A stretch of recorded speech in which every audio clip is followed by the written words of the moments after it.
إن الحمد لله نحمده ونستعينه ونستغفره ونؤمن به ونتوكل عليه ونعوذ بالله من شرور أنفسنا ومن سيئات أعمالنا من يهده الله فلا مضل له ومن يضلله فلا هادي له ونشهد أن لا إله إلا الله وحده لا شريك له ونشهد أن سيدنا مولانا محمدا عبده ورسوله أرسله بالحق بشيرا ونذيرا صلى الله تعالى عليه وعلى آله وأصحابه وبارك وسلم تسليما كثيرا كثيرا أما بعد فأعوذ بالله من الشيطان الرجيم بسم الله الرحمن الرحيم واذكر في الكتاب إبراهيم إنه كان صديقا نبيا صدق الله العظيم ونحن على ذلك من الشاهدين والشاكرين اللهم صل على محمد وعلى آل محمد كما صليت على إبراهيم وعلى آل إبراهيم إنك حميد مجيد اللهم بارك على محمد وعلى آل محمد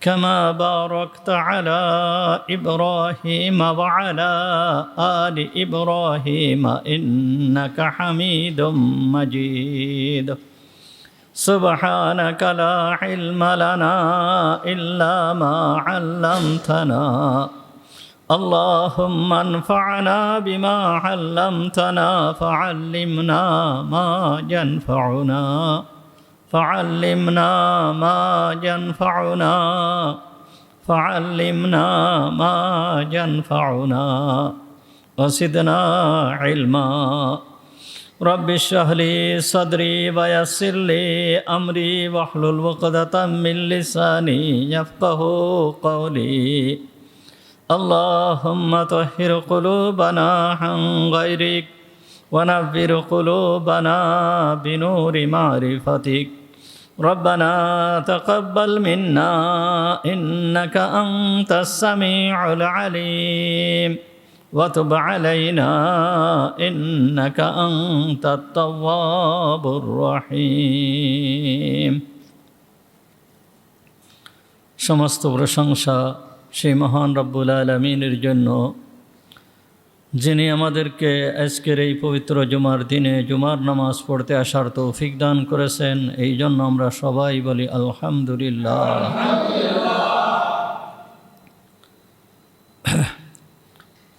আগে আলোচনা চলতেছিল কোরআনুল কারীমের ভিতরে যেই সমস্ত ঘটনা আছে সেই সমস্ত ঘটনা সম্পর্কে। রমজান মাস আসার কারণে ওইটাকে অফ রেখে রমজান সম্পর্কে আলোচনা করা হয়েছে। এরপরে হজের মাস ছিল, হজ সম্পর্কে আলোচনা করা হয়েছে। তারপরে কুরবানি ছিল, কুরবানি সম্পর্কে আলোচনা করা হয়েছে। এখন আশা রাখতেছি যে আবার সেই কোরআনুল কারীমের বর্ণিত যেই ঘটনা আছে এইগুলো শুরু করব ইনশাআল্লাহ। তা এখন থেকে ইচ্ছা করতেছি যে হযরতে ইব্রাহিম আলাইহিস সালামের ঘটনাকে আলোচনা করব ইনশাআল্লাহ। হযরতে ইব্রাহিম আলাইহিস সালাম আল্লাহ তাআলার অনেক উচ্চ মর্যাদার একজন নবী ছিলেন। আল্লাহ তাআলা যেই সমস্ত নবীদেরকে প্রেরণ করেছেন তার ভিতরে হযরতে ইব্রাহিম আলাইহিস সালাম অনেক উচ্চ মর্যাদার নবী ছিলেন।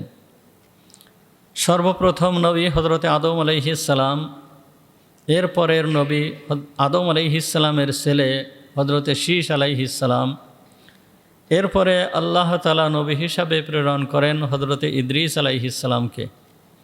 এরপরের নবী হযরতে নূহ আলাইহিস সালাম। নূহ আলাইহিস সালামের পরে আল্লাহ তাআলা হুদ আলাইহিস সালাম এবং সালেহ আলাইহিস সালামকে নবী হিসাবে প্রেরণ করেন। এরপরেই আল্লাহ তাআলা হযরতে ইব্রাহিম আলাইহিস সালামকে নবী হিসাবে প্রেরণ করেন। নবীদের প্রেরণের একমাত্র উদ্দেশ্য যে আল্লাহ তাআলার একত্ববাদ তথা তাওহীদ রিসালাত দুনিয়াতে প্রতিষ্ঠিত করা। মানুষ আল্লাহকে এক হিসাবে মানবে এবং আখেরাতকে বিশ্বাস করবে। আল্লাহর প্রেরিত যে নবীগণকে আল্লাহ তাআলা প্রেরণ করেছেন এই নবীগণের উপরে ঈমান আনবে। এই জন্যই আল্লাহ তাআলা এই নবী রসুলদেরকে প্রেরণ করেছেন। কিন্তু মানুষ যখন আল্লাহ তাআলাকে ভুলে, যেই মহান রব্বুল আলামিন মানুষকে সৃষ্টি করেছেন, যেই মহান রব্বুল আলামিন মানুষকে রিজিক দিচ্ছেন, যেই মহান রব্বুল আলামিন মানুষের সমস্ত কিছুর ব্যবস্থা করতেছেন, এই মানুষগুলো যখন আল্লাহকে ছেড়ে গায়রুল্লাহ তথা আল্লাহ ব্যতীত অন্য যেই সমস্ত জিনিস আছে, চাই সে মানুষ হোক বা দেবদেবী হোক বা গাছপালা হোক বা চন্দ্র সূর্য হোক, এইগুলোর পূজার ভিতরে যখন লিপ্ত হয়ে যায়, তখন এদেরকে আল্লাহর দিকে ফেরানোর জন্য আল্লাহ তাআলা যুগে যুগে নবী রসুল প্রেরণ করেন। নবী রসুল এসে এদেরকে ওই অপরাধের থেকে ফেরানোর চেষ্টা করেন। যদি তারা ফিরে আসে তাহলে তো ভালো, আর যদি ফিরে না আসে তাহলে যুগে যুগে আল্লাহ তাআলা এদেরকে ধ্বংস করে দিয়েছেন। যার প্রমাণ ইতিপূর্বে যেই সমস্ত নবীদের আলোচনা করা হয়েছে এই আলোচনার ভিতরে চলে গিয়েছে। সর্বপ্রথম নবী ছিলেন হযরতে আদম আলাইহিস সালাম। আদম আলাইহিস সালাম জীবিত থাকাকালীন তার সন্তানেরা দুনিয়ায় ছড়ায় পড়েছিল। কিন্তু আদম আলাইহিস সালামের মৃত্যুর পরে আদম আলাইহিস সালামের জীবদ্দশায় আল্লাহ তাআলা হযরতে শীস আলাইহিস সালাম আদম আলাইহিস সালামের ছেলেকে নবী হিসাবে প্রেরণ করেন। এই সময় দুনিয়ার ভিতরে কুফর এবং শিরক দুনিয়ার ভিতরে আসে নাই। মানুষ সব এক আল্লাহকে মানত, এক আল্লাহর ইবাদত করত। এরপরের শীস আলাইহিস সালামের পরে নবী হিসাবে আসেন হযরতে ইদ্রিস আলাইহিস সালাম। ইদ্রিস আলাইহিস সালামের এই সময়ও দুনিয়াতে শিরক কুফর এইগুলো এখনও পর্যন্ত আসে নাই। ইদ্রিস আলাইহিস সালামের ইন্তেকালের পরে বেশ কিছু বছর যাওয়ার পরে মানুষের ভিতরে শিরক ঢুকে যায়। শিরক কিভাবে ঢুকলো? ওই সময়ে 5 জন বিশিষ্ট আল্লাহর ওলি ছিল। একজনের নাম ছিল সুয়া, আরেকজনের নাম ছিল ইয়াগুস, আরেকজনের নাম ছিল ইয়াহুক, আরেকজনের নাম ছিল নাসর।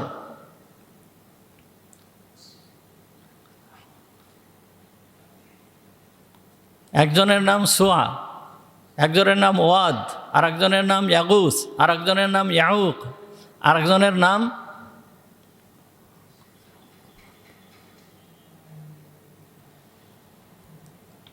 যাই হোক ভুলে গেলাম। সূরা নূহের ভিতরে আল্লাহ তাআলা এদের 5 জনের নাম আল্লাহ তাআলা উল্লেখ করেছেন। এই 5 জন বিশিষ্ট আল্লাহর ওলি, এদের মূর্তি বানিয়ে মানুষ পূজা শুরু করে দেয়। এইখান থেকেই মূর্তি পূজা মানুষের ভিতরে ঢোকে। এরপরে এই আল্লাহর ওলিরা চলে যাওয়ার পরে মানুষ বিভিন্ন রকম দেবদেবী বানিয়ে তাদের পূজা শুরু করে দেয়। এই রকম অবস্থা যখন সৃষ্টি হয়ে গিয়েছে, মানুষ আল্লাহকে ভুলে যেয়ে বিভিন্ন দেবদেবীর পূজা শুরু করে দিয়েছে। ঠিক ওই সময়ে আল্লাহ তাআলা এই মানুষদেরকে এর থেকে ফেরানোর জন্য হযরতে নূহ আলাইহিস সালামকে নবী হিসাবে প্রেরণ করেন। নূহ আলাইহিস সালাম 950 বছর ধরে এই উম্মতের পিছনে মেহনত করেছেন, তাদেরকে দাওয়াত দিয়েছেন, কিন্তু তারা ফিরে আসে নাই। অতঃপর আল্লাহ তাআলা তাদের সবকে ধ্বংস করে দিয়েছিল। দুনিয়ায় কোনো মানুষ বেঁচে ছিল না, মাত্র 40 জন বা 60 জন বা 80 জন, সর্বোচ্চ 80 জন। এই 80 জন ব্যক্তি তারা আল্লাহর প্রতি ঈমান এনেছিল। তাও অধিকাংশ নূহ আলাইহিস সালামের পরিবারের লোকেরা, এরা আল্লাহর প্রতি ঈমান এনেছিল। এদের রেখে আর বাকি যেই সমস্ত লোক ছিল দুনিয়ায়, তাদেরকে আল্লাহ তাআলা ধ্বংস করে দিয়েছিলেন। এরপরে আবার দুনিয়া নতুন করে আবাদ শুরু হয় নূহ আলাইহিস সালামের বংশধরদের দিয়ে। নূহ আলাইহিস সালামের 3 ছেলের মাধ্যমে, একজনের নাম ছিল হাম, আর একজনের নাম ছিল সাম, আর একজনের নাম ছিল ইয়াফাস। এই 3 ছেলের থেকে পরবর্তী দুনিয়া আবার আবাদ হয়। দুনিয়া আবাদ হওয়ার পরে এই সমস্ত লোকেরাও মুমিন ছিল। আস্তে আস্তে করে এরা আবার ওই মূর্তি পূজার ভিতরে ঢুকে যায়, বিভিন্ন ধরনের দেবদেবীর পূজা করা শুরু করে দেয়, বিভিন্ন ধরনের অপরাধ তারা করতে থাকে। এর পরবর্তীতে আল্লাহ তাআলা হযরতে হুদ আলাইহিস সালামকে নবী হিসাবে প্রেরণ করেন। হুদ আলাইহিস সালাম নবী হিসাবে এসে তাদেরকে আল্লাহর দিকে দাওয়াত দিল, কিন্তু তারা এই দাওয়াত গ্রহণ করল না। এই আদ জাতির এই বস্তিকে, হুদ আলাইহিস সালামকে আদ জাতির ভিতরে প্রেরণ করেছিল। এই আদ জাতির এই বস্তিকে আল্লাহ তাআলা ধ্বংস করে দিয়েছিলেন। এরপরে সামুদ জাতি, এই সামুদ জাতীয় ওই রকমভাবে আল্লাহর নাফরমানিতে লিপ্ত হয়। সামুদ জাতিকেও আল্লাহ তাআলা আল্লাহর আযাবের মাধ্যমে ধ্বংস করে দিয়েছিল। এরপরে যেই সমস্ত ব্যক্তিরা ছিল তারা ঈমানদার ছিল, পরবর্তীতে এমন অবস্থা হয়েছে যে তারাও ঈমান হারা হয়ে গিয়েছে। বিভিন্ন রকম দেবদেবীর পূজা তারা শুরু করে দিয়েছে, বিভিন্ন রকম নাফরমানি তারা শুরু করে দিয়েছে। নাফরমানি করতে করতে এমন পর্যায়ে চলে গিয়েছে যে প্রত্যেকটা লোক তখন মূর্তি পূজা করত, চন্দ্রের পূজা করত, সূর্যের পূজা করত, গাছের পূজা করত। প্রতিটা লোকের অবস্থা এই রকম ছিল। ব্যক্তিগতভাবে প্রত্যেকেই পূজা করত, পারিবারিকভাবেও তারা সবাই পূজা করত, প্রত্যেকের কাছেই মূর্তি থাকত, বিভিন্ন ধরনের মূর্তি বানিয়ে তারা পূজা করত। সামাজিকভাবে ওই পূজার প্রথা ছিল। এমনকি রাষ্ট্রীয়ভাবে যেই বাদশাহ ছিল, এই বাদশাহ ঘোষণা করেছিল তার মূর্তি বানিয়ে রাখতে হবে এবং এই মূর্তির পূজা করতে হবে, এই ধরনের ঘোষণা করেছিল। এই বাদশার নাম ছিল নমরুদ। এই বাদশাহ নমরুদ তখন সারা পৃথিবীর বাদশাহ ছিল, সারা পৃথিবীব্যাপী সে শাসন করেছে এবং তার রাজত্বের কাল ছিল 400 বৎসর। 400 বৎসর ধরে সে রাজত্ব করেছে। এই 400 বৎসর ধরে রাষ্ট্র পরিচালনা করেছে। তার রাজত্ব মাশারিকুল আরদ ওয়া মাগারিবুহা, অর্থাৎ সমগ্র দুনিয়াব্যাপী বিস্তৃত ছিল। এ বড় ক্ষমতাধর বাদশাহ ছিল। দুনিয়ার পরিস্থিতি যখন এই রকম হলো, এই রকম অবস্থা যখন হয়েছে যে একটা মানুষও আল্লাহকে ডাকার মতন নাই, আল্লাহ বলনেওয়ালা একটা মানুষও নাই, তখন মহান রব্বুল আলামিন হযরতে ইব্রাহিম আলাইহিস সালামকে এদের হিদায়েতের জন্য নবী হিসাবে প্রেরণ করেন। ইব্রাহিম আলাইহিস সালাম অত্যন্ত জলিলুল কদর নবী ছিলেন। ইব্রাহিম আলাইহিস সালামের মিশন ছিল যে সর্বপ্রথম উনি শিরক এবং কুফরের যে পরিবেশ সৃষ্টি হয়েছে, শিরক এবং কুফরের ভিতরে মানুষ যে লিপ্ত হয়েছে, তাদেরকে এই শিরক এবং কুফর থেকে তাদেরকে একমাত্র তাওহীদের দিকে আনাই ইব্রাহিম আলাইহিস সালামের উদ্দেশ্য ছিল। মুহাম্মদুর রাসূলুল্লাহ সাল্লাল্লাহু আলাইহি ওয়াসাল্লামের উদ্দেশ্য তাই ছিল। হুজুর আকরাম সাল্লাল্লাহু আলাইহি ওয়াসাল্লাম দুনিয়াতে এসে মানুষদেরকে সেই দাওয়াতই দিয়েছেন এবং হুজুর সাল্লাল্লাহু আলাইহি ওয়াসাল্লাম মানুষদেরকে বোঝানোর চেষ্টা করেছেন, দেখো দুনিয়াতে তোমরা থাকবে না, দুনিয়াতে তোমরা থাকবে না, দুনিয়ায় তোমরা একসময় দুনিয়ায় ছিলে না, দুনিয়ায় আসছো, তোমাদের মৃত্যু হবে, তোমরা মৃত্যুবরণ করবে, মৃত্যুবরণ করার পর তোমাদেরকে আবার পুনরায় জীবিত করা হবে, জীবিত করার পর তোমরা যে আমল করেছো সেই আমলের পুঙ্খানুপুঙ্খানুরূপে হিসাব দিতে হবে। এ কথা মুহাম্মদুর রাসূলুল্লাহ সাল্লাল্লাহু আলাইহি ওয়াসাল্লাম পরিষ্কারভাবে মানুষদেরকে বোঝানোর চেষ্টা করেছেন। হুজুর আকরাম সাল্লাল্লাহু আলাইহি ওয়াসাল্লাম বলেছেন, ওয়াল্লাহিল্লাযী লা ইলাহা ইল্লাহু, আল্লাহর কসম দিয়ে বলতেছি, যেই আল্লাহ ছাড়া অন্য কোনো মাবুদ নাই, ইন্নী লা রাসূলুল্লাহি ইলাইকুম খাসসা, আমি তোমাদের জন্য বিশেষভাবে রসুল হিসাবে প্রেরিত হয়েছি, ওয়া ইলান নাসি কাফা, এবং অন্যান্য সমস্ত লোকেদের ভিতরে সাধারণভাবে রসুল হিসাবে প্রেরিত হয়েছি। সুতরাং তোমরা কি করবে? ওয়াল্লাহি, আল্লাহর কসম দিয়ে বলতেছি, লা তামুতুন্না কামা তানামুন, তোমরা অবশ্যই মৃত্যুবরণ করবে যেই রকমভাবে তোমরা ঘুমিয়ে যাও। তোমরা যেই রকমভাবে ঘুমিয়ে যাও ওই রকমভাবে তোমরা মৃত্যুবরণ করবে। ওয়ালা তুবআসুন্না কামা তাস্তাইকিযুন, আর অবশ্যই তোমাদেরকে এই মৃত্যুর পরে পুনরায় জীবিত করা হবে যেই রকমভাবে তোমরা ঘুম থেকে জাগ্রত হও। ওয়ালা তুহাসাবুন্না বিমা তা'মালুন, আর তোমাদের হিসাব নেওয়া হবে যেই সমস্ত আমল তোমরা করো, যেই সমস্ত আমল তোমরা করতেছো এই আমলের অবশ্যই তোমাদের হিসাব নেওয়া হবে। ওয়ালা তুজসাউনা বিইহসানিন ইহসানা, আর অবশ্যই তোমাদের ভালোর যে কর্ম তোমরা করো এই ভালো কর্মর প্রতিদান ভালোর মাধ্যমে দেওয়া হবে।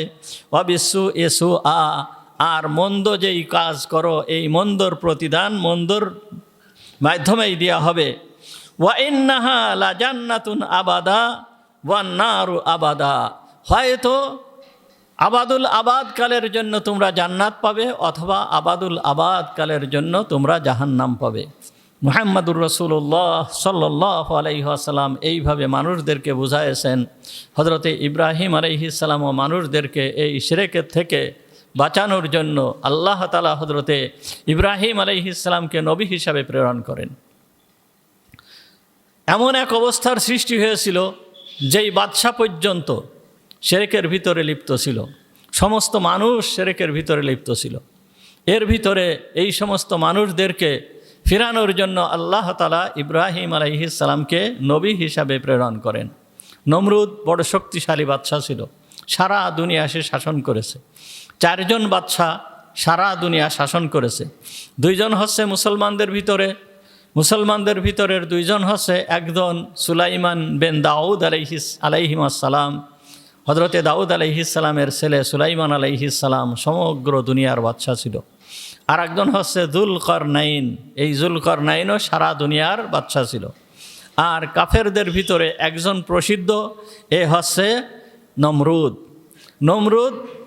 এ সারা দুনিয়ার বাদশা ছিল। আর একজনের কথা পাওয়া যায়, কারো মতে সে সারা দুনিয়া শাসন করেছে, আর কারো মতে যে সে সারা দুনিয়া শাসন করে নাই, এ ছিল বুখতানাসারা। তো এইভাবে যেই সময় হযরত ইব্রাহিম আলাইহিসসালাম দুনিয়ায় প্রেরণ করেছে, দুনিয়ায় আসছেন, দুনিয়ার অবস্থা অত্যন্ত খারাপ ছিল কোন দিক দিয়ে? আল্লাহকে না মানার দিক দিয়ে শিরকের অন্ধকারে সমগ্র দুনিয়া নিমজ্জিত ছিল। মানুষ নিজে হাতে তৈরি করে পাথর দিয়ে মূর্তি বানিয়ে এই মূর্তিকে পূজা করত। এর থেকে আল্লাহর কাছে নিকৃষ্টতম জঘন্যতম অপরাধ আর দুনিয়াতে নাই। আল্লাহর কাছে সবথেকে নিকৃষ্টতম সবথেকে জঘন্যতম অপরাধ হচ্ছে আল্লাহকে শরীক করা। এই মানুষদেরকে আল্লাহর দিকে ডাকার জন্য হযরত ইব্রাহিম আলাইহিসসালামকে আল্লাহ তাআলা দুনিয়ায় প্রেরণ করেন। ইব্রাহিম আলাইহিসসালাম যখন দুনিয়ায় আসছেন, একমাত্র ব্যক্তি ইব্রাহিম আলাইহিসসালামের মাধ্যমে আল্লাহ তাআলা এই সমগ্র দুনিয়াকে হিদায়াতের আলো পৌঁছায় দেওয়ার জন্য হযরত ইব্রাহিম আলাইহিসসালামকে দুনিয়ায় প্রেরণ করেছেন।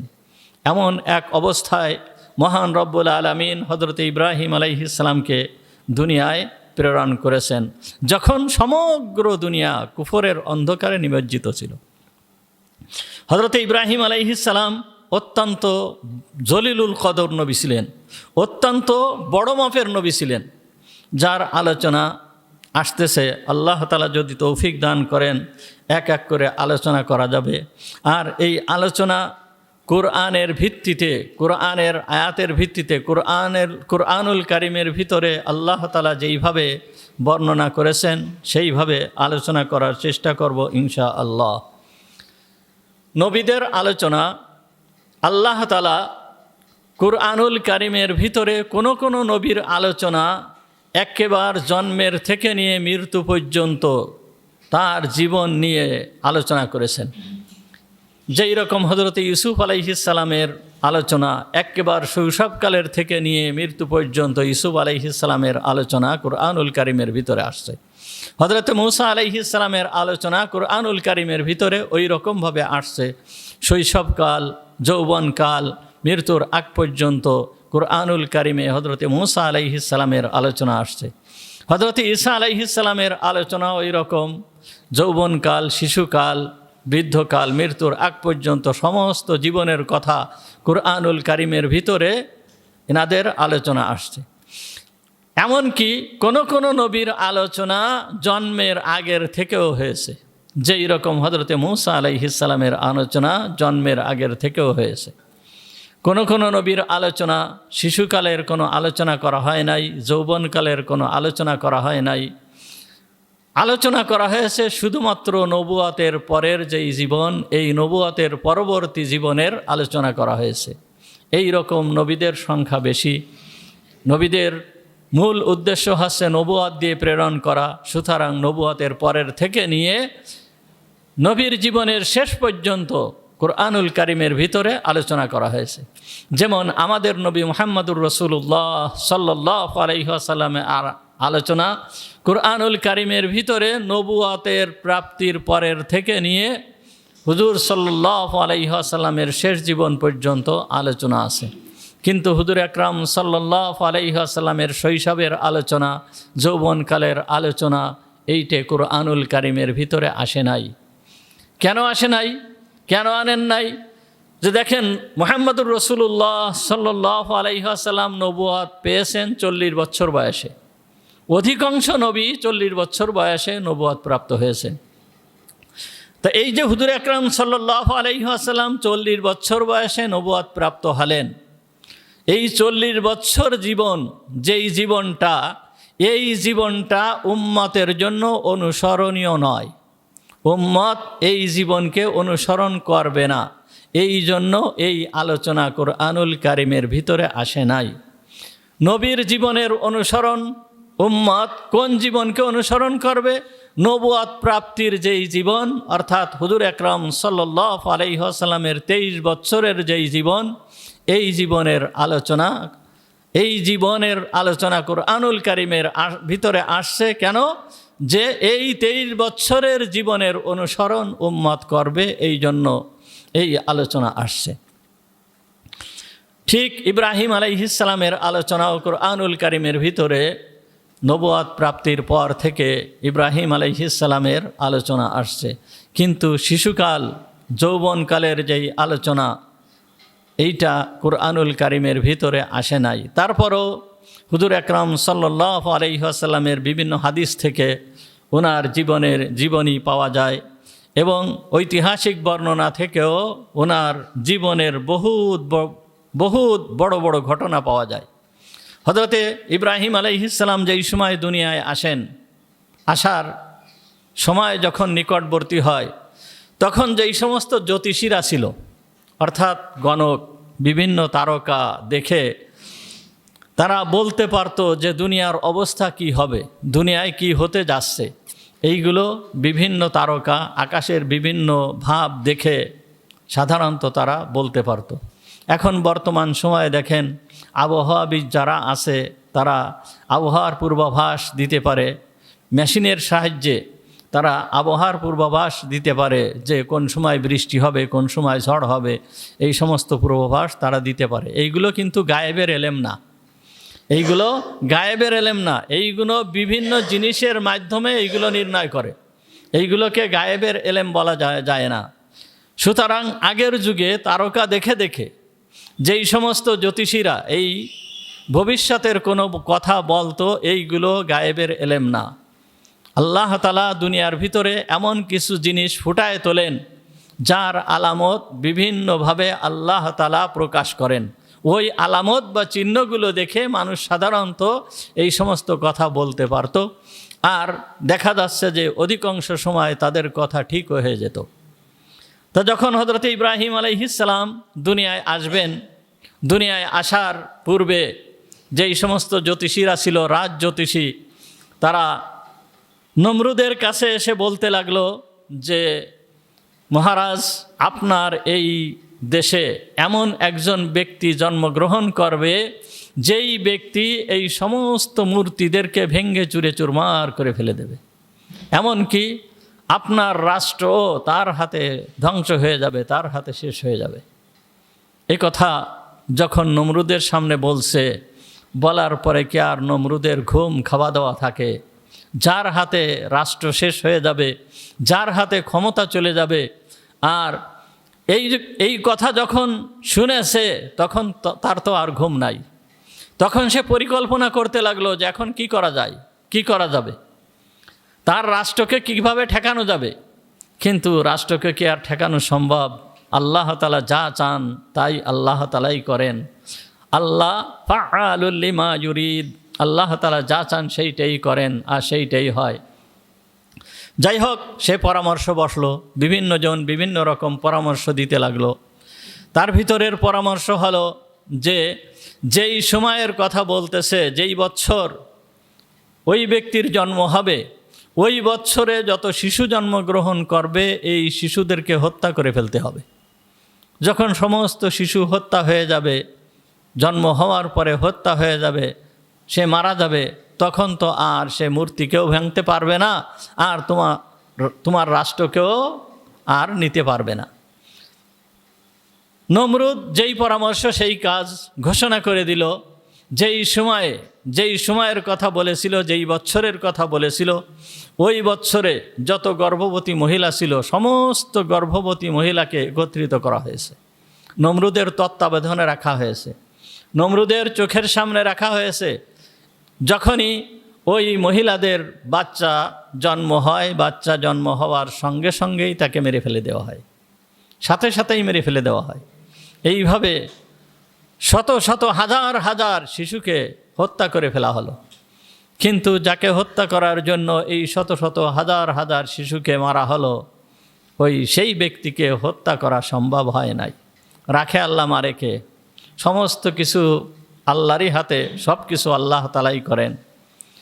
ইব্রাহিম আলাইহিস সালামের পিতা ছিল নমরুদের সবথেকে বড় আস্থাভাজন ব্যক্তি। নমরুদের যে মূর্তি তৈরি করা হতো, এই মূর্তির তৈরির বড় ইঞ্জিনিয়ার ছিল হযরতে ইব্রাহিম আলাইহিস সালামের পিতা। তার নমরুদের কাছে বড় মর্তবা ছিল, বড় মর্যাদা ছিল, বড় নামকাম ছিল।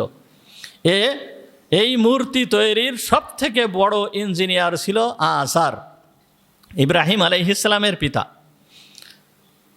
তো সমস্ত লোকেদেরকে, সমস্ত মহিলাদেরকে একত্রিত করা হয়েছে, কিন্তু হযরতে ইব্রাহিম আলাইহিস সালামের মাকে ওর ভিতরে আনা হয় নাই। তার কারণ ইব্রাহিম আলাইহিস সালামের মা যে গর্ভবতী ছিল এইটি কেউ বুঝতে পারে নাই, এইটা কেউ বুঝতে পারে নাই। স্বাভাবিক যেই সমস্ত মহিলারা ছিল তাদের মতনই হযরতে ইব্রাহিম আলাইহিস সালামের আম্মার অবস্থা ছিল, কেউ বুঝতে পারে নাই। সুতরাং ওই মহিলাদের ভিতরে হযরতে ইব্রাহিম আলাইহিস সালামের মাকে উপস্থিত করা হয় নাই। যখন এইরকম অবস্থা হয়েছে, ইব্রাহিম আলাইহিস সালামের মাকে উপস্থিত করা হয় নাই, তখন ইব্রাহিম আলাইহিস সালামের মা যখন বাচ্চা প্রসব করার সময় হয়ে গিয়েছে, ওই সময় একদিন রাত্রেবেলায় ওনার ওই রকম অবস্থার সৃষ্টি হয়েছে, উনি বাড়ি ছেড়ে পাহাড়ের কাছে চলে গিয়েছেন। পাহাড়ের ভিতরে একটা গর্ত আছে, ওই গর্তের ভিতরে উনি চলে গিয়েছেন। গর্তের ভিতরে যাওয়ার সঙ্গে সঙ্গে ওনার বাচ্চা প্রসব হয়েছে। বাচ্চা প্রসব হওয়ার পরে নিজেই সমস্ত কিছু সম্পন্ন করেছেন, কোনো সমস্যা হয় নাই। আল্লাহ তাআলা তাকে দিয়ে করায়েছেন। একটা গর্ভবতী মহিলা, তার সে যে গর্ভবতী হয়েছে এইটাই বোঝা যাচ্ছে না। সুতরাং সে যখন বাচ্চা প্রসব করেছে তখন সে স্বাভাবিকভাবেই বাচ্চা প্রসব করেছে, এবং ওই গর্তের ভিতরে এই সন্তানকে রেখে উনি আবার বাড়িতে চলে আসছেন স্বাভাবিকভাবে, কেউ বুঝতে পারে নাই। আর ইব্রাহিম আলাইহিস সালামের পিতার দায়িত্ব তো ছিল বড় দায়িত্ব, সে নমরুদের কাছে ছিল বড় আস্থাভাজন ব্যক্তি, তার অত কিছু খোঁজ নেওয়ার তেমন একটা সময় ছিল না, এই জন্য সে অত কিছু খোঁজ নিতে পারে নাই। যাই হোক, হযরত ইব্রাহিম আলাইহিস সালামের মা ইব্রাহিম আলাইহিস সালামকে গর্তের ভিতরে রেখে আসলেন রাত্রেবেলায়। পরের দিন রাতে আবার উনি গিয়েছেন দেখার জন্য যে ছেলের কি অবস্থা, ছেলে কি বেঁচে আছে না মারা গিয়েছে। ওইভাবে তো তাকে রেখে দিয়ে আসা হয়েছে, এখন তার কি অবস্থা দেখার জন্য চলে গিয়েছেন। তো যে দেখে হযরত ইব্রাহিম আলাইহিস সালাম শিশু পুত্র, ওই শিশু পুত্র একদিনে এত বড় হয়েছে যে সাধারণত স্বাভাবিকভাবে শিশু অত বড় হয় নাই। একদিনে হযরত ইব্রাহিম আলাইহিস সালাম অনেক বড় হয়েছে। ইব্রাহিম আলাইহিস সালাম এমনভাবে বৃদ্ধি পেয়েছে যে উনি 1 মাসে 1 বছরের মতন বৃদ্ধি পাওয়ার মতন বৃদ্ধি পেয়েছে। 1 মাস যখন বয়স হয়েছে তখন কেমন যেন ওনার বয়স 1 বছর হয়েছে, এই রকম শিশুর মতন লাগতেছে। তা হযরত ইব্রাহিম আলাইহিস সালামের মা গর্তের কাছে গেলেন, যাওয়ার পরে গর্তের ঢাকনা সরালেন। গর্তের ঢাকনা সরায়ে দেখেন যে ইব্রাহিম ওই গর্তের ভিতরে জীবিত আছে, সে হাত পা নেড়ে নেড়ে খেলা করতেছে, সে হাসতেছে, আর ইব্রাহিম আলাইহিস সালাম তার এই 2টা আঙ্গুলকে চুষতেছে। এই 2টা আঙ্গুলের ভিতরে আল্লাহ তাআলা কুদরতিভাবে খাবার পয়দা করে দিয়েছেন, খাবার সৃষ্টি করে দিয়েছেন। এই 2টা আঙ্গুল চুষে চুষে হযরত ইব্রাহিম আলাইহিস সালাম উনি খাবার খাচ্ছেন, খাবার খান। এইভাবে দেখে হযরত ইব্রাহিম আলাইহিস সালামের আম্মা চলে আসলেন। এইভাবে প্রত্যেক রাত্রে হযরত ইব্রাহিম আলাইহিস সালামের আম্মা দেখতে যান, দেখে আসেন। দেখে আসার পরে আবার বাড়িতে চলে আসেন, খোঁজ খবর নেন, বাচ্চার সঙ্গে দেখা করেন, কথাবার্তা বলেন, খোঁজ খবর নেন, এইভাবে চলে আসেন। ইব্রাহিম আলাইহিস সালাম ওই গর্তের ভিতরে 15 মাস ছিলেন। কতদিন? 15 মাস হযরতে ইব্রাহিম আলাইহিস সালাম ওই গর্তের ভিতরে ছিলেন। কিন্তু 15 মাসের শিশু এই গর্তের ভিতরে 15 মাস থেকে এই শিশু কেমন যেন 15 বছরের যুবকের মতন হয়ে গিয়েছিল। এই রকমভাবে আল্লাহ তাআলা তাকে বৃদ্ধি করেছিল। তা যখন এই 15 মাস বয়স হয়ে গিয়েছে, এই সময় হযরতে ইব্রাহিম আলাইহিস সালাম তার মাকে বলতেছে, মা আমাকে এই গর্ত থেকে বাইর করো, আমি এই গর্তের ভিতরে আর থাকবো না, কতদিন আমি আর এই গর্তের ভিতরে থাকবো, এইখান থেকে আমাকে তুমি বাইর করো। ইব্রাহিম আলাইহিস সালামের মা তার আব্বার সঙ্গে এইবার পরামর্শ করলেন যে আসলে আমি তো গর্ভবতী ছিলাম, তোমাকে বলা হয় নাই, আমার একটা ছেলে হয়েছিল, এই ছেলেটা তো এখনো পর্যন্ত বেঁচে আছে, তা তুমি যদি অনুমতি দাও তাহলে আমি এই ছেলেটাকে বাড়ি নিয়ে আসতে পারি। কিন্তু ইব্রাহিমের আব্বা আজার সে তো জানে যে নমরুদ যদি জানতে পারে তাহলে এই ছেলেকে মেরে ফেলে দেবে। ইব্রাহিম আলাইহিস সালামের মা তখন বলল যে নমরুদের জানার মতন কোনো অবস্থা নাই, ছেলে এত বড় হয়েছে, নমরুদ কোনোভাবেই বুঝতে পারবে না যে এই ছেলের বয়স 15 মাস, এটা কোনোভাবেই বুঝতে পারবে না। হযরত আরও অন্যান্য বর্ণনা আছে, বিভিন্ন বর্ণনা আছে। যাই হোক, নমরুদ তখন ইব্রাহিম আলাইহিস সালামের পিতা আজহার অনুমতি দিয়ে দিল, যাও ঠিক আছে তুমি নিয়ে আসো। ইব্রাহিম আলাইহিস সালামের মা গর্তের ভিতরে গেলেন, ইব্রাহিম আলাইহিস সালামের পিতাও গেলেন, যে উভয়ে এই গর্তের থেকে ছেলেকে বাইর করলেন। যখন ছেলেকে বাইর করছেন, ইব্রাহিম আলাইহিস সালামের পিতা আজহার সে এই পুত্রকে দেখে সে আশ্চর্য হয়ে গিয়েছে। এত সুঠাম দেহের অধিকারী, এত সুন্দর চেহারা সে জীবনে কখনোই দেখে নাই। এই রকম সুন্দর ছেলেকে দেখে সে আশ্চর্য হয়ে গিয়েছে। নমরুদের কাছে বলা তো দূরের কথা, মারা তো দূরের কথা, আল্লাহ তাআলা তার ভিতরে মায়া মমতা মোহাব্বত পয়দা করে দিয়েছেন, সৃষ্টি করে দিয়েছেন। আল্লাহ তাআলা যদি রাখতে চান মারার ক্ষমতা কারোর থাকে না, আর আল্লাহ তাআলা যদি ধ্বংস করতে চান দুনিয়ার সমস্ত মানুষ চেষ্টা করেও বাঁচায় রাখতে পারে না। হযরত ইব্রাহিম আলাইহিস সালামকে বাহির করা হলো। ইব্রাহিম আলাইহিস সালাম যখন গর্ত থেকে বাহির হয়েছেন, তিনি তো নবী, তিনি তো নবী। আল্লাহ তাআলা তাকে নবী বানাবেন, গভীর জ্ঞান দিয়ে আল্লাহ তাআলা তাকে সৃষ্টি করেছেন। যেই যুগের যেই নবী, সেই নবীকে সেই যুগের শ্রেষ্ঠতম জ্ঞানী হিসাবে আল্লাহ তাআলা তাকে দুনিয়ায় প্রেরণ করেন। সেই যুগের সব থেকে চেহারাবান হিসাবে আল্লাহ তাআলা তাকে প্রেরণ করেন। সেই যুগের সব থেকে বড় বুদ্ধিমান হিসাবে আল্লাহ তাআলা তাকে প্রেরণ করেন।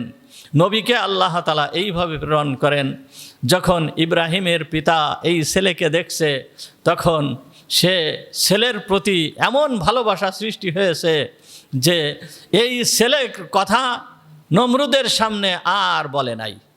ইব্রাহিম আলাইহিস সালামকে বাইর করেছে, বাইর করার সঙ্গে সঙ্গে সে যখন গর্তের থেকে বাহির হয়েছে, ইতিপূর্বে কখনো গর্তের থেকে বাহির হয় নাই, বাহিরের পরিবেশ কখনো দেখে নাই। যখন তার সামনে যে কোনো একটা জিনিস আসে, ধরেন বাইর হওয়ার সঙ্গে সঙ্গে তার চোখের সামনে ভেসে আসলো উট দেখে বলতেছে যে মা এইটা কি? তখন মা বলতেছে উট, এইটা হচ্ছে উট। তখন ইব্রাহিম আলাইহিস সালাম বলতেছে মা, এই উট কিভাবে জন্ম হয়েছে? এর সৃষ্টিকর্তা কে? একে কে সৃষ্টি করেছে? আল্লাহ তাআলা তাকে দিয়ে শিরক এবং কুফরকে ধ্বংস করবেন, এইটাই হচ্ছে আল্লাহর উদ্দেশ্য। সুতরাং তাকে সেই ধরনের জ্ঞান দিয়ে আল্লাহ তাআলা সৃষ্টি করেছেন। আসার সাথে সাথে বলে এর রবকে, একে কে সৃষ্টি করেছে? গরু দেখে বলে যে এইটা কি? একে কি বলে? বলে হাদিহি বাকারা, এইটা হচ্ছে গরু। সুতরাং সে বলে মান রব্বু হাদা, এর রবকে? হে মা, এর রবকে? এই রকমভাবে প্রত্যেকটা জিনিস দেখে আর বলে যে এর রবকে। এই রকমভাবে জিজ্ঞেস করতে থাকে। জিজ্ঞেস করতে করতে করতে করতে বাড়ি আসছে, বাড়ি থাকে। এখন ইব্রাহিম আলাইহিস সালামের পিতা যেহেতু সে মূর্তি তৈরি করে, মূর্তি বানায়। এখন ইব্রাহিম আলাইহিস সালাম আস্তে আস্তে আস্তে আস্তে বড় হচ্ছেন। বড় যখন হচ্ছেন, ইব্রাহিমের পিতা ইব্রাহিমকে দিয়ে মূর্তি বাজারে বিক্রি করার জন্য ইব্রাহিমের কাছে দিয়ে মূর্তি দিয়ে বাজারে পাঠায় দেয়। যখন মূর্তি নিয়ে ইব্রাহিম আলাইহিস সালাম বাজারে যায়, বাজারে যখন যাচ্ছে, বাজারে যেয়ে মূর্তিগুলো নামায় রাখছে, বিক্রি করার জন্য বসছে। বসার পরে ইব্রাহিম আলাইহিস সালাম ঘোষণা করতে থাকে, মাই ইয়াশতারি মা লা ইয়াতাকাল্লাম ওয়ালা ইয়াসমা, এই জিনিসকে কে খরিদ করবে যা কথা বলতে পারে না, কথা শুনতেও পারে না। মাই ইয়াশতারি মা লা ইয়াকুলু ওয়ালা ইয়াশরাব, এই জিনিসকে কে খরিদ করবে যা খেতেও পারে না, যা পান করতেও পারে না। মাই ইয়াশতারি মা লা ইয়ানফাউ ওয়ালা ইয়াজুররু, এই জিনিসকে কে খরিদ করবে যে মানুষের বিন্দু মাত্র উপকারও করতে পারে না, ক্ষতিও করতে পারে না। কি ওই সমাজের তো একে মূর্তি হিসাবে পূজা করা হয়, তাকে পূজা করার জন্য মানুষ কিনে নিয়ে যায়, মানুষ তাকে পূজা করে। মানুষ মনে করে যে এইটি আমাকে খাদ্য দেবে, মানুষ মনে করে এ আমাকে স্বাস্থ্য দেবে, মানুষ মনে করে এ আমাকে মঙ্গল দেবে। এই ধরনের উদ্দেশ্য করে এইগুলোকে কিনে নিয়ে যায় এবং তার পূজা করে। কিন্তু ইব্রাহিম আলাইহিস সালাম ঘোষণা করতেছে যে এই জিনিসকে কে খরিদ করবে? এই জিনিসকে কে খরিদ করবে যে কোনো উপকারও করতে পারে না, যে কোনো ক্ষতিও করতে পারে না। এমন জিনিস যে কোনো উপকার করতে পারে না। উপকার করা তো দূরের কথা, নিজের অস্তিত্বকে নিজে টিকিয়ে রাখতেও সে পারে না। মূর্তিকে যদি ভেঙে ফেলা হয় তাহলে সে নিজের অস্তিত্বকে টিকায় রাখতে পারে না। সুতরাং অন্যের উপকার সে কীভাবে করবে? হযরত ইব্রাহিম আলাইহিস সালাম এইভাবে ঘোষণা করতে থাকে। আর এ শুনে ইব্রাহিম আলাইহিস সালামের কাছ থেকে কেউ মূর্তি খরিদ করে না। মূর্তিকে নিয়ে যখন বাড়ি ফেরার সময় দেখা গেল কি যে বাড়িতে আসতেছে, পথের মাঝে কোনো একটা জায়গা আছে, পুকুর আছে, এই রকম এক জায়গায় যেই জায়গায় পানি আছে, ওই পানির ভিতরে ওই মূর্তিটার মাথা পানির ভিতরে ঢুকায় দিয়ে বলতেছে, ইশরবি ইশরবি, তুমি পানি পান করো, পানি পান করো। অর্থাৎ মানুষকে দেখাচ্ছে যে মূর্তিকে পানির ভিতরে ঢুকায় দিয়ে বলতেছে যে তুমি পানি পান করো, তুমি পানি পান করো। আসলে ও কি পানি পান করতে পারে? মানুষকে দেখাচ্ছে, অর্থাৎ উপহাস করতেছে এই মূর্তি নিয়ে, কিন্তু ও তো পানি পান করতে পারে না। অনেকে বলে যে কি ব্যাপার, তুমি ও করতেছে কেন, ও কি পানি পান করতে পারে? ইব্রাহিম আলাইহিস সালাম বলে যে পানি পান করতে পারে না, যে খেতে পারে না, নিজের অস্তিত্বকে নিজে রক্ষা করতে পারে না, তাকে আবার পূজা করা হয় কিভাবে? তাকে আবার তার সামনে সিজদা করা হয় কি জন্য? এই রকমভাবে মানুষকে হযরত ইব্রাহিম আলাইহিস সালাম বোঝাতে থাকে। যাই হোক, এই রকম হযরত ইব্রাহিম আলাইহিস সালাম এই রকম করতে থাকে। এই রকমভাবে হযরত ইব্রাহিম আলাইহিস সালাম ওই পরিবারের ভিতরে আস্তে আস্তে আস্তে আস্তে বড় হতে থাকে। হযরত ইব্রাহিম আলাইহিস সালাম অত্যন্ত জলিলুল কদর নবী ছিলেন, বড় নবী ছিলেন। হযরত ইব্রাহিম আলাইহিস সালামের বর্ণনা কুরআনুল কারিমের ভিতরে বহুতবার এসেছে। সব থেকে বেশি বর্ণনা কুরআনুল কারিমের ভিতরে আসছে হযরতে মূসা আলাইহিস সালামের বর্ণনা। মূসা আলাইহিস সালামের বর্ণনা যত বেশি আসছে, এত বর্ণনা অন্য কোনো নবীর আসে নাই। কুরআনুল কারিমে মোট 25 জন নবীর নাম উল্লেখ আছে, কিন্তু 25 জনের ঘটনা বর্ণনা করা হয় নাই। 25 জনের ঘটনা বর্ণনা করা হয় নাই, 25 জনের নাম কুরআনুল কারিমে উল্লেখ আছে। কারোর ঘটনা বর্ণনা করা হয়েছে, কারোর ঘটনা সংক্ষিপ্ত আকারে বর্ণনা করা হয়েছে, কারোর ঘটনা বিস্তারিতভাবে বর্ণনা করা হয়েছে, কারোর ঘটনা মোটেই বর্ণনা করা হয় নাই, শুধুমাত্র নাম বর্ণনা করা হয়েছে।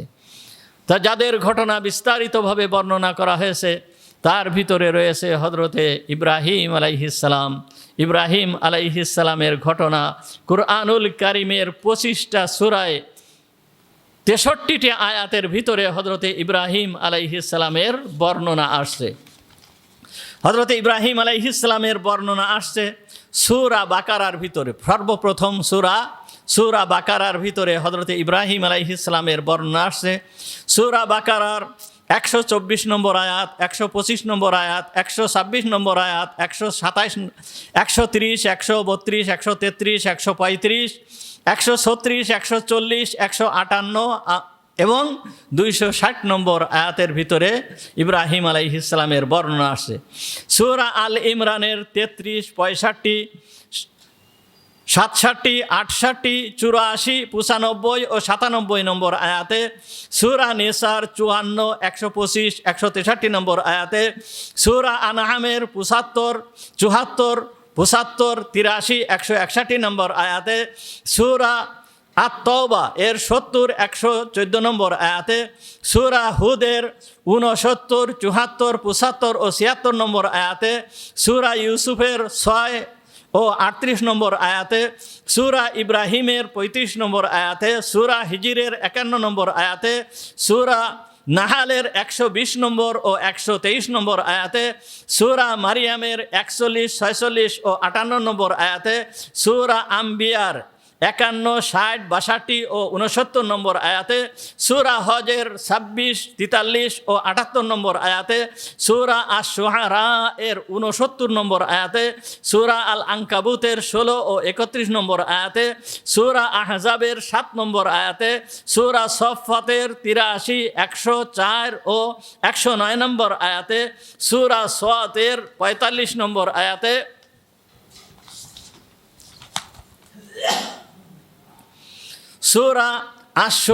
সূরা শুরা এর 13 নম্বর আয়াতে, সূরা যুখরুফের 26 নম্বর আয়াতে, সূরা যারিয়াতের 24 নম্বর আয়াতে, সূরা নজমের 37 নম্বর আয়াতে, সূরা হাদিদের 26 নম্বর আয়াতে, সূরা মুমতাহিনার 4 নম্বর আয়াতে, সূরা আ'লার 19 নম্বর আয়াতে, মোট 25টা সূরার 63টা আয়াতের ভিতরে হযরতে ইব্রাহিম আলাইহিস সালামের আলোচনা আসছে। তো হযরতে ইব্রাহিম আলাইহিস সালাম বড় জলিলুল কদর নবী ছিলেন। আল্লাহ তাআলা যেই সমস্ত নবীদেরকে প্রেরণ করেছেন, এই সমস্ত নবীদের পরিচয়, এই সমস্ত নবীদের নসবনামা, এইগুলো পুঙ্খানুপুঙ্খানুরূপে সুন্দরভাবে কিতাবাদির ভিতরে উল্লেখ আছে যে কোন নবী কোন সময় কোন জায়গায় আগমন করেছিল। হযরতে ইব্রাহিম আলাইহিস সালাম এনার নসবনামা অর্থাৎ হযরতে ইব্রাহিম আলাইহিস সালাম, এনার পিতার নাম ছিল আজার, ওনার আরেক নাম ছিল তারেখ, তার পিতার নাম ছিল নাহুর, তার পিতার নাম ছিল শাহরুখ, তার পিতার নাম ছিল আরগু, তার পিতার নাম ছিল ফালেক, তার পিতার নাম ছিল আবের, তার পিতার নাম ছিল শালেখ, তার পিতার নাম ছিল কয়্যান, তার পিতার নাম ছিল আরফাকশান, আরফাকশানের পিতার নাম ছিল শাম, আর শামের পিতার নাম ছিল হযরতে নূহ আলাইহিস সালাম। নূহ আলাইহিস সালামের পিতার নাম ছিল লামাক, লামাকের পিতার নাম ছিল মুতাওয়াশশালিহ, আর মুতাওয়াশশালিহ এর পিতার নাম ছিল হযরতে ইদ্রিস আলাইহিস সালাম। ইদ্রিস আলাইহিস সালামের পিতার নাম ছিল ইয়ারিদ, ইয়ারিদের পিতার নাম ছিল মাহলাইল, মাহলাইলের পিতার নাম ছিল কয়্যান, কয়্যানের পিতার নাম ছিল আনুশ, আনুশের পিতার নাম ছিল শীশ আলাইহিস সালাম, এবং শীশ আলাইহিস সালামের পিতার নাম ছিল হযরতে আদম আলাইহিস সালাম। তাহলে এই নসবনামা বিভিন্ন কিতাবাদির ভিতরে উল্লেখ আছে। আপনাদেরকে তারিখে তবারি এর থেকে নকল করে আমি আপনাদের সামনে এইটাকে বর্ণনা করলাম। তাহলে ইব্রাহিম আলাইহিস সালাম আজ থেকে প্রায় 4000 বছর আগে ইরাকের বাবেল নগরীতে উনি আসেন। ইরাকের বাবেল নগরীতে ওনার জন্ম হয়। ওনার জন্ম হওয়ার পরে হযরতে ইব্রাহিম আলাইহিস সালাম বাবেল নগরীতে ছিলেন। কুরআনুল কারিমে ওনার বর্ণনা আসছে হযরতে ইব্রাহিম আলাইহিস সালাম বড় উচ্চ পর্যায়ের নবী ছিলেন। হযরতে ইব্রাহিম আলাইহিস সালাম এমন নবী ছিলেন যে হযরতে ইব্রাহিম আলাইহিস সালাম সর্বপ্রথম উনি খাতনা করেছেন, নিজের খাতনা নিজে করেছেন। এর আগে ইতিপূর্বে কেউ খাতনা করে নাই, হযরতে ইব্রাহিম আলাইহিস সালামই সর্বপ্রথম খাতনা করেছেন। তাও খাতনা করেছেন কোন সময়? আল্লাহর নির্দেশে 120 বছর বয়স যখন, তখন উনি খাতনা করেছিল, এবং এরপরে উনি আরও 80 বছর জীবিত ছিলেন। তা যতদূর জানা যায় হযরতে ইব্রাহিম আলাইহিস সালাম 200 বছর জীবিত ছিলেন। হযরতে ইব্রাহিম আলাইহিস সালাম সর্বপ্রথম ব্যক্তি যিনি সর্বপ্রথম মাথার চুলকে সাদা দেখছেন। ওনার মাথার চুল পেকে গিয়েছিল। পেকে যাওয়ার পরে আল্লাহর কাছে জিজ্ঞেস করলো যে, হে আল্লাহ, এইটা কি? আমার মাথার চুল সাদা হয়ে গিয়েছে, এইটা কি? ইতিপূর্বে কারোর মাথার চুল, মোচ, দাড়ি এইগুলো পাকে নাই, এইগুলো সাদা হয় নাই।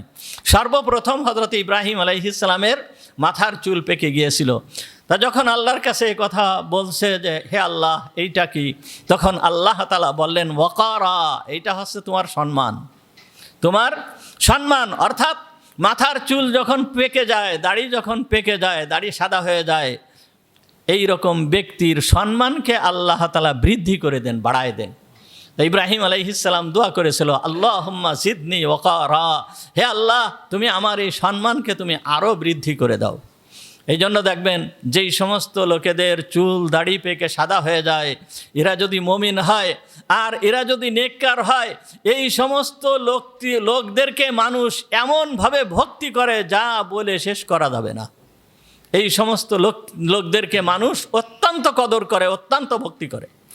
আর যদি এই সমস্ত লোকেরা আল্লাহর নাফরমান হয়, নাফরমানি করে, তাহলে ভক্তি করা তো দূরের কথা, এই সমস্ত লোকেদেরকে মানুষ মোটেও ভালো চোখে দেখে না, এমন কি তাদের চেহারার দিকেও তাকানো যায় না। আল্লাহ তাআলা সূরা 3-এর ভিতরে বলতেছেন, সুম্মা রাদাদনাহু আসফালা সাফিলিন, আমি এদেরকে একেবারে নিকৃষ্ট থেকে নিকৃষ্ট পর্যায়ে নিয়ে যাই। সুতরাং যেই সমস্ত নেককার লোকেরা, এদের চুল যখন সাদা হয়ে যায়, দাড়ি যখন সাদা হয়ে যায়, তখন আল্লাহ তাআলা এদের ইজ্জতকে বাড়ায় দেন।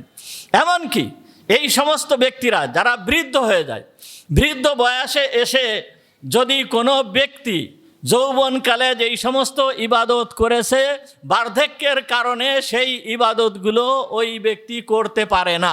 ধরেন অনেক সময় ওযু রাখতে পারে না, দাঁড়িয়ে নামাজ পড়তে পারে না, এই রকম বিভিন্ন বার্ধক্যের কারণে যেই সমস্ত ইবাদত করতে পারে না, আল্লাহ তাআলা ওই যৌবনকালে যেই রকম ইবাদতের সওয়াব দিয়েছে, ওই ব্যক্তিকে ওই বার্ধক্য বয়সে ওই রকম ইবাদতের সওয়াব দেন।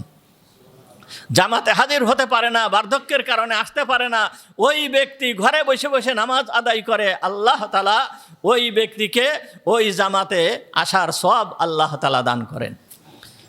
ইব্রাহিম আলাইহিস সালাম আল্লাহর দরবারে দোয়া করলেন কি, আল্লাহুম্মা জিদনি ওয়াকারা, হে আল্লাহ তুমি আমার এই মর্যাদাকে, তুমি আমার এই মর্তবাকে তুমি বৃদ্ধি করে দাও। সর্বপ্রথম ব্যক্তি হযরত ইব্রাহিম আলাইহিস সালাম ছিলেন যেই ব্যক্তি সর্বপ্রথম মেহমানদারি করেছিল। ইতিপূর্বে এর আগে কেউ মেহমানদারি করে নাই। মেহমানদারির প্রথা হযরতে ইব্রাহিম আলাইহিস সালাম সর্বপ্রথম চালু করেছিল। সর্বপ্রথম মোষ কেটেছিল, মোষ কাটা। আউয়ালু মান কাসসা শারিব, সর্বপ্রথম মোষ কেটেছিল হযরতে ইব্রাহিম আলাইহিস সালাম। সর্বপ্রথম নখ কেটেছিল হযরতে ইব্রাহিম আলাইহিস সালাম। এই রকমভাবে অনেক জিনিস, 10টা জিনিস, শরীরের ভিতরের 10টা জিনিস, এইগুলো সব হযরতে ইব্রাহিম আলাইহিস সালামের থেকে সাধারণত পাওয়া যায়। এই জন্য আমাদের ধর্মের অনেক জিনিস হযরতে ইব্রাহিম আলাইহিস সালাম থেকে আমরা পালন করে থাকি। এই জন্য আল্লাহ তাআলা বলেছেন, মিল্লাতু আবিকুম ইব্রাহিম হুয়া সাম্মাকুমুল মুসলিমিন, তোমাদের ধর্মীয় পিতা হচ্ছে হযরতে ইব্রাহিম, আর সে তোমাদেরকে মুসলমান হিসাবে নাম রাখছেন। এই জন্য হযরতে ইব্রাহিম আলাইহিস সালামের মর্যাদা অনেক বেশি। হযরতে ইব্রাহিম আলাইহিস সালামকে আল্লাহ তাআলা নবী হিসাবে প্রেরণ করলেন। তা যখন আল্লাহ তাআলা তাকে সর্বপ্রথম নবী হিসাবে যখন প্রেরণ করেছেন, সর্বপ্রথম উনি দাওয়াত শুরু করেছেন ওনার নিজের ঘরের থেকে। ওনার নিজের ঘরের থেকে দাওয়াত শুরু করেছেন। সর্বপ্রথম দাওয়াত দিয়েছেন হযরতে ইব্রাহিম আলাইহিস সালাম তার ঘরের থেকে, তার বাড়ির থেকে। কেননা তার বাড়ি ছিল, তার ঘর ছিল মূর্তি তৈরির কারখানা, মূর্তি তৈরির ফ্যাক্টরি। তার পিতাই ছিল সব থেকে বড় ইঞ্জিনিয়ার মূর্তি তৈরি করার জন্য। এই জন্য সর্বপ্রথম হযরতে ইব্রাহিম আলাইহিস সালাম তার পিতাকে দাওয়াত দেওয়া শুরু করেন। আল্লাহ তাআলা যদি তৌফিক দান করেন তাহলে ইনশাআল্লাহ আগামী দিন এইখান থেকেই আলোচনা হবে। ওয়া আখিরু দাওয়ানা আনিল হামদুলিল্লাহি রাব্বিল আলামিন।